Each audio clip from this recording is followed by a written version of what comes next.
Lord showed me something prophetically. This is a season of separation, and not just a season of separation, but to those who God, it feels as if this is a season of stripping away and a season of silence.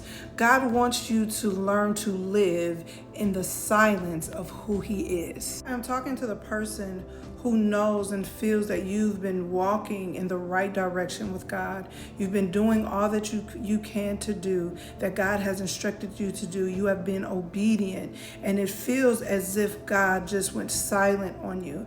There is such a sense of isolation and a separation that you are experiencing in this particular hour. It also feels that your heart is right, your intentions are pure, but there are no results. You're praying, you're asking God, and you feel as if you are not getting any results. The interesting part about God's silence and the separation season, what many people don't realize, it's very prophetic in nature. And because we are in the last hour, this season and this hour is very prophetic. What God is doing, He's isolating those who He's called for this particular hour. But He's also separating, He's bringing a separation between the wheat and the tares. And when you are experiencing this, there is such a prophetic move that God is aligning in your life. My mind goes to John. When John was in the wilderness, he also had to go through a period of isolation. I'm sorry, John the Baptist, and he wasn't, everything is the wilderness to me. I'm in a wilderness season, but he was in the Judean desert. Now, what John the Baptist, what happened is, before he began his public ministry, and we know much oil and much of certain books of the Bible came during this season of isolation and separation. And this was literally a preparation for the purpose of what God had for John the Baptist. During this isolation period, what John the Baptist had to do, what came out of it, is he had to prepare the way for the Lord. But not only that, it is a form of a spiritual discipline. And that is what many of us who God is calling and He's strategically placing us for the hours to come, He is literally giving us a spiritual discipline, and there is a spiritual isolation and a separation. These moments feel painful. They feel as if, God, are you here? Are you with me? Do you hear my prayers? And it's not that you're doing anything wrong, because it can feel like God is punishing you and that you've done wrong. But the crazy part is, it's so prophetic to what God has called you to do. You're actually right in place where God has you to be. I think of who God has called also in the Bible was Moses. He also experienced isolation and solitude.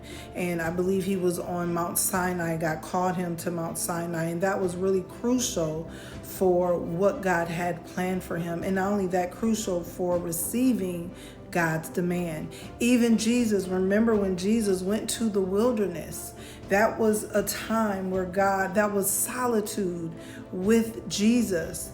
Even when you see him on the cross, there was one word, there was a few words that he spoke, and he said in Matthew the 27th chapter, he stated, my God, why have you forsaken me? And I feel like in that moment, Jesus literally, he felt as if God in that moment was stripping him.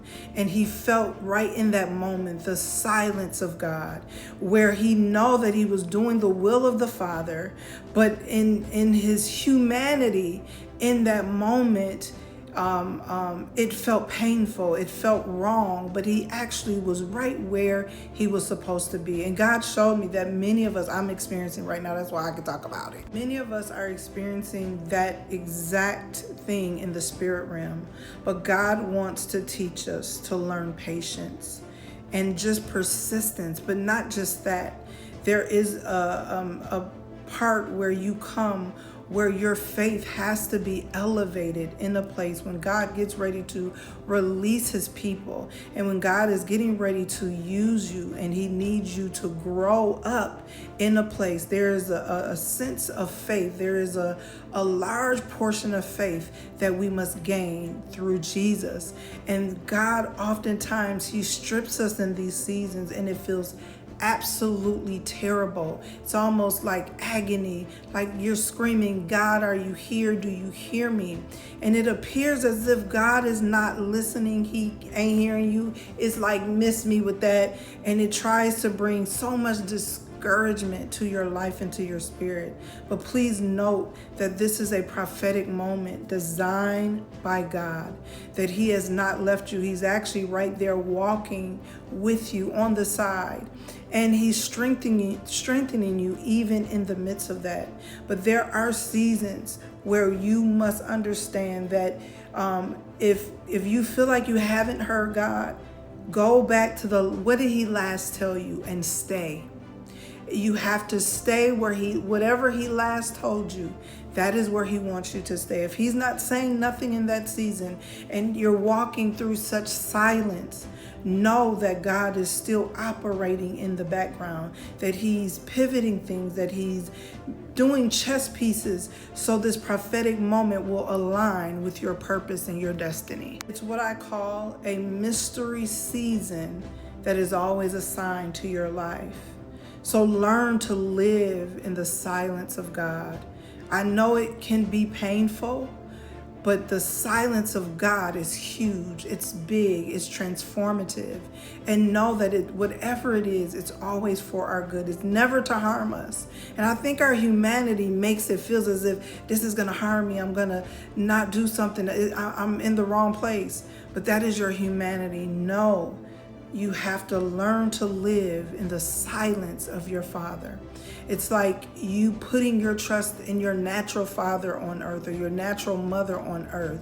You know, oh, they got it. I don't got to call them and worry about my children. I don't have to call and follow up, because you know that in their silence, when you don't see your mom, you don't see your dad, in their silence, you already have that faith and that trust that whatever they're doing is for my good. Know that this season is here because God is shifting this world. He's shifting the atmosphere, and he is using those who are in him and who is seeking him. And this is part of the plan. This is part of the purpose of what God needs to do in your life.